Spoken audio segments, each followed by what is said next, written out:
예, 안녕하십니까. 오늘은 그 샘킴님이 홀리컴배에 대해서 질문해 주신 나머지 질문에 대해서 여러분들과 나누고자 합니다. 일단은 샘킴님이 질문해 준 것을 여러분들에게 먼저 읽어드리면 이렇습니다.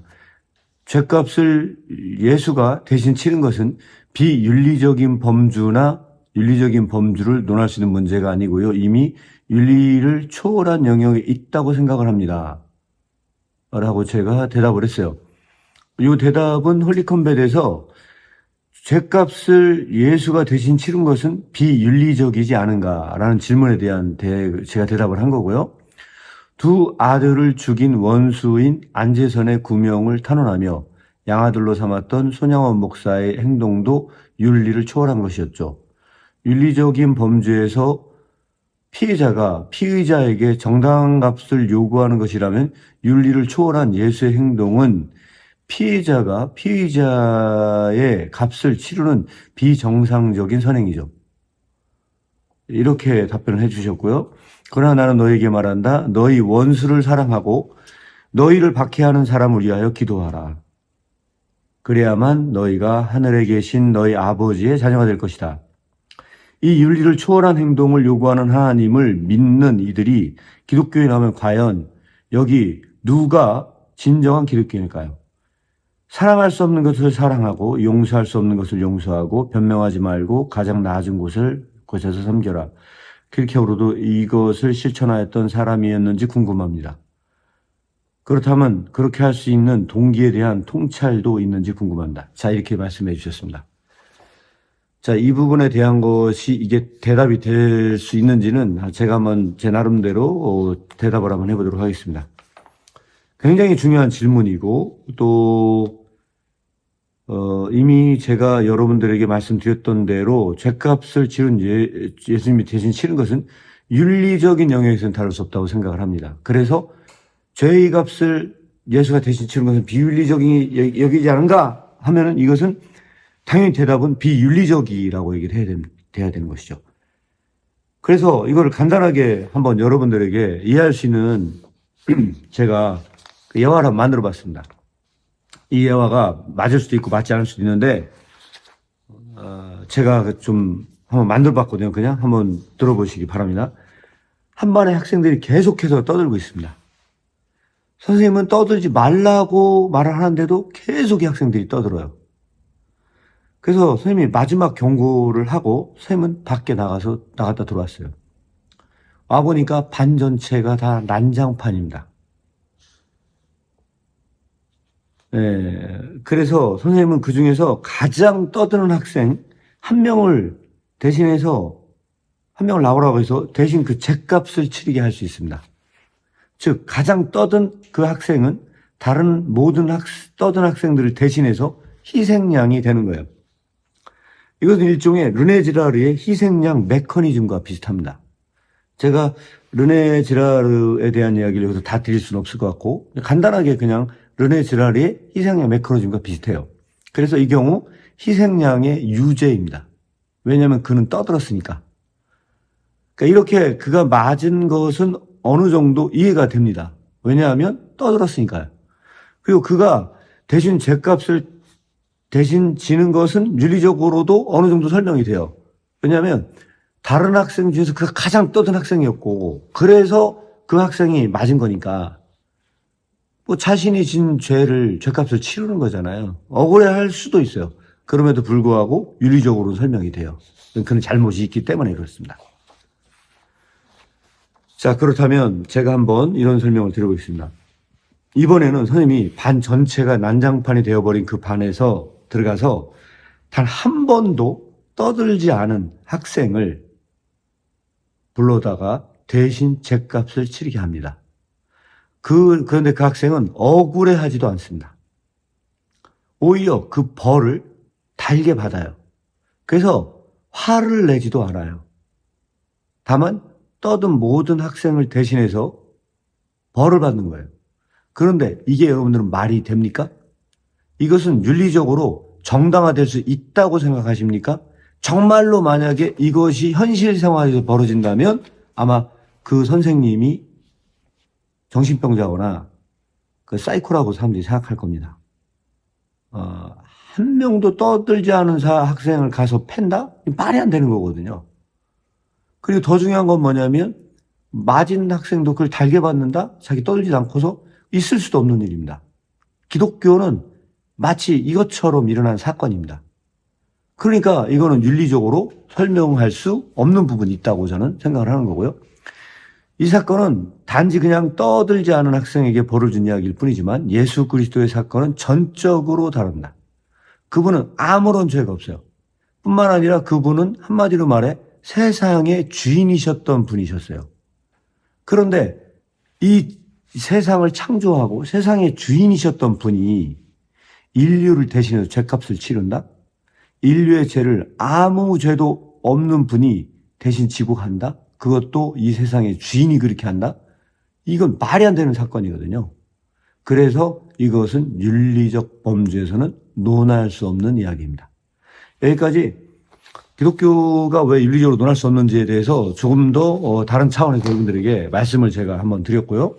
그럼에도 불구하고 여기에서는 중요한 윤리적인 측면을 설명해야 될 과제가 있습니다. 저는 이제 그 과제를 여러분들에게 설명을 드려야 될 게 하나 있는데 그건 뭐냐면 기독교의 윤리는 바로 이 지점에서 탄생하기 때문입니다. 자, 왜 그러냐? 일반적으로 세속적인 세계에서는 법적 분쟁이 있습니다. 근데 법적 분쟁에서 그가 살아남기 위해서는요, 자신의 결백을 입증해야 돼요.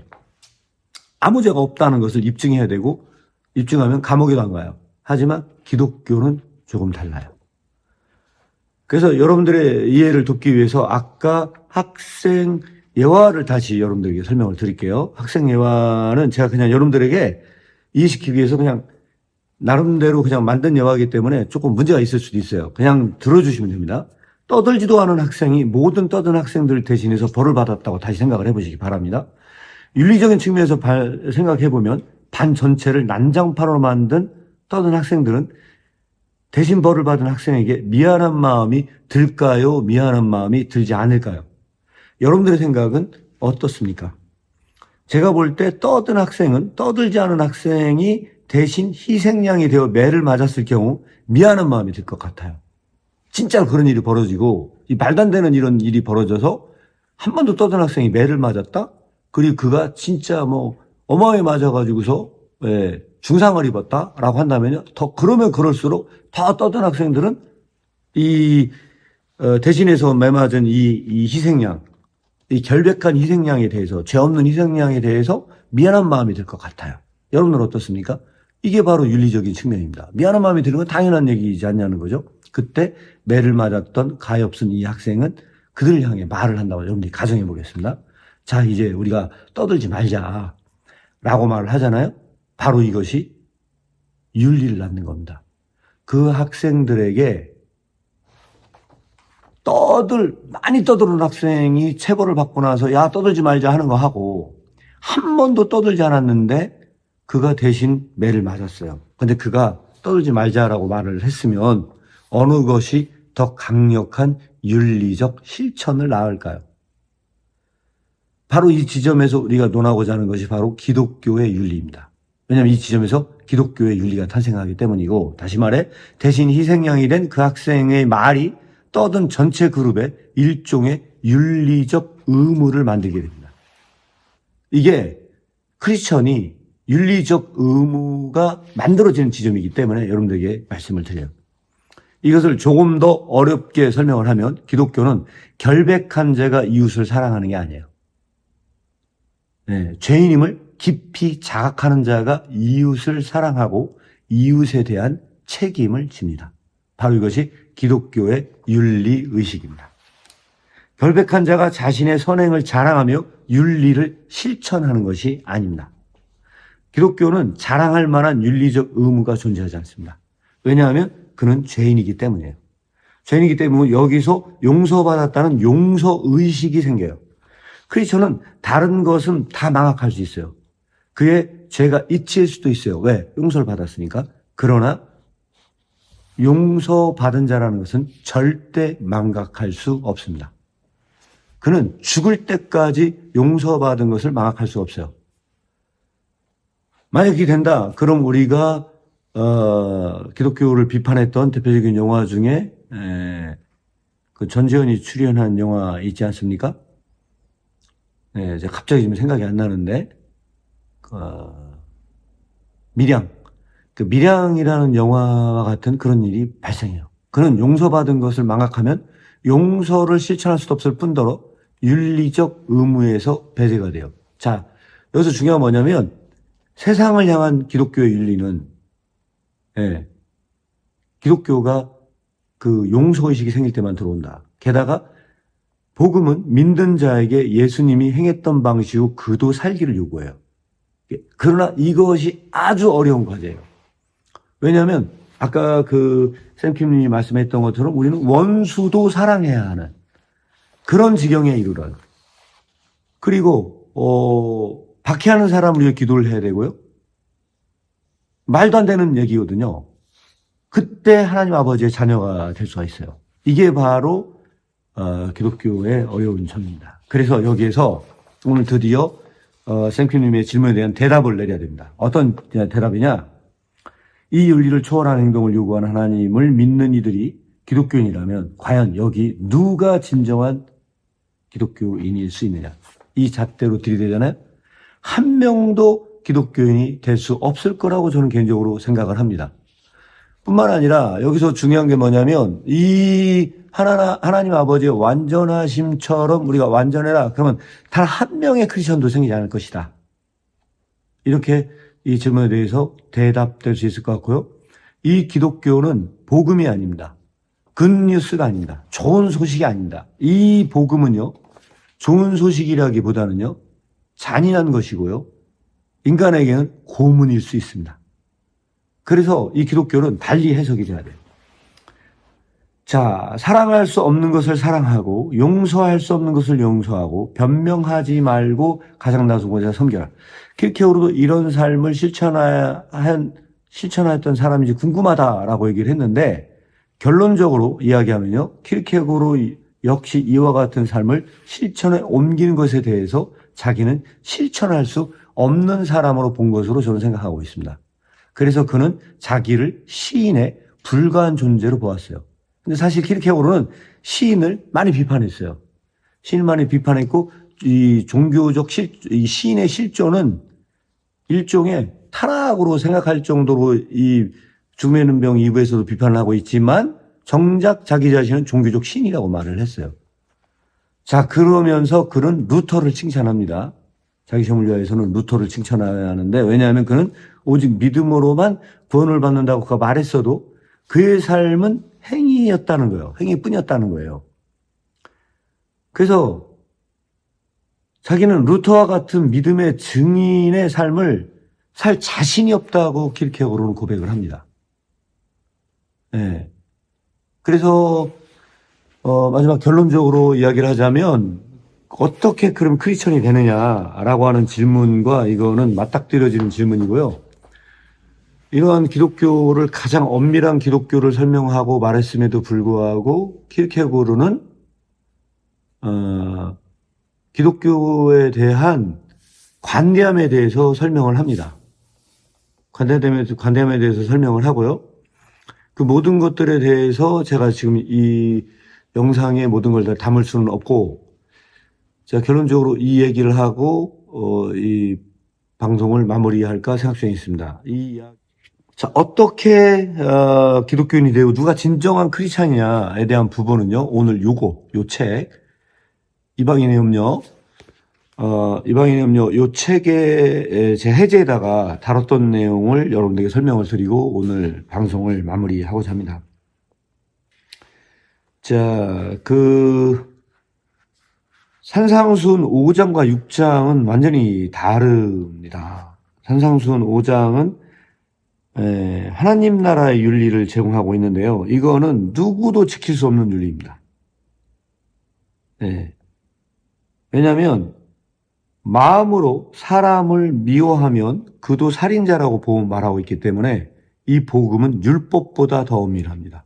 그래서 5장 마지막 절 산상수훈 5장의 마지막 절은 충격적입니다. 왜냐하면 그러므로 하늘에 계신 너희 아버지의 완전하심과 같이 너희도 완전하라라고 말하고 있습니다. 그래서 마태복음 5장은 우리가 닮아야 할 모범으로 하나님 아버지를 제시하고 있는 반면 6장은 새와 백합이 모범으로 등장한다는 거예요.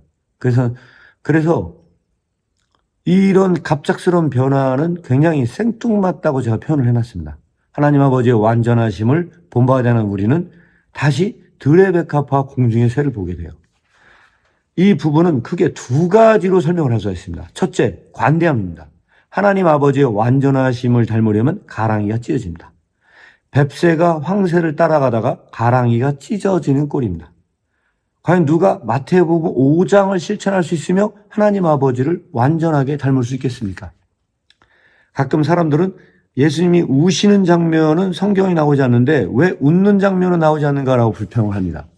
이런 불평은 아마도 말씀의 맥락을 잘 파악하지 못해서 나온 결론입니다. 이것을 한번 생각해 보시기 바랍니다. 예수님은 처음부터 자신이 어떤 죽음을 맞이할지 알고 계셨던 분이셨습니다. 뿐만 아니라 인간들이 자신을 닮는다는 것이 얼마나 힘들고 고된 일인지도 다 알고 계셨던 분이셨어요. 이 끔찍한 현장을 조금이라도 한번 상상해 보시기 바랍니다. 주님께서는 왜 웃지 않았는지 질문할 수 없을 것입니다. 마태복음 5장과 6장 사이에 예수님께서는 다음과 같이 말씀하셨다면 인간은 어떻게 되겠습니까? 나를 봐. 그리고 철저하게 나를 닮아야 해. 산상수훈에 나오는 모든 것을 다 지켜야 완전해질 수 있거든. 이라고 만약 말했다고 한번 생각해 보세요. 인간은 뱁새가 황새를 따라가다 가랑이가 찢어진 꼴이 되어서는 안 됩니다. 예수님께서 이걸 다 아셨습니다. 그래서 다음과 같이 말씀하십니다. 나를 보지 말고 저 들의 백합화와 공중의 새를 보려. 인간이 가랑이가 찢어지지 않도록 주님은 다른 모범을 우리에게 주셨습니다. 바로 이것이 새와 백합입니다. 이것이 기독교의 관대함입니다. 산상수훈이 인간이 지킬 수 있는 윤리는 아닙니다. 여러분이 아마 읽어보시면 아실 겁니다. 그렇다 해도 복음의 1.1핵도 건드리면 안 됩니다. 이 부분에 대하여는 제가 다음에 또 나누겠습니다.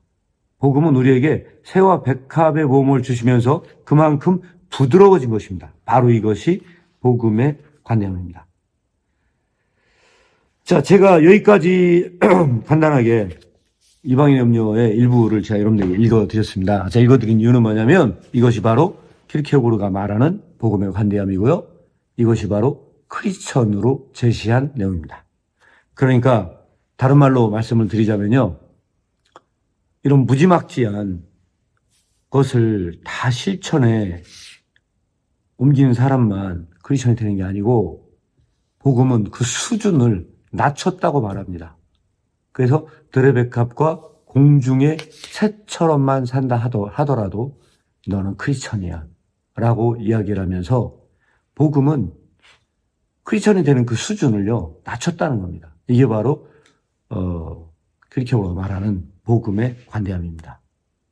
이외에도 여러분들에게 나눌 수 있는 굉장히 많은 부분들이 있는데 혹시 궁금한 점이 있다면 댓글로 남겨주시면 제가 그런 부분들에 대해서 댓글로 남기거나 영상을 만들 필요가 있다면 제가 영상으로 여러분들에게 다시 제공하도록 하겠습니다. 예, 더 적극적으로 참여해 주시고 질문해 주시면 틈틈이 시간 나는 대로 영상을 촬영하도록 하겠습니다. 예, 대신에 그 자막은 제가 생략을 하겠습니다. 자막은 달지 않고 영상만 만들어서 시간 나는 대로 여러분들에게 공유 드리겠습니다. 자막이 없는 점은 양해 부탁드리도록 하겠습니다. 그러면 오늘은 간단하게 이렇게 답변을 드리도록 하겠습니다. 이상 오늘 방송을 마치겠습니다. 시청해 주신 모든 분들께 감사드립니다.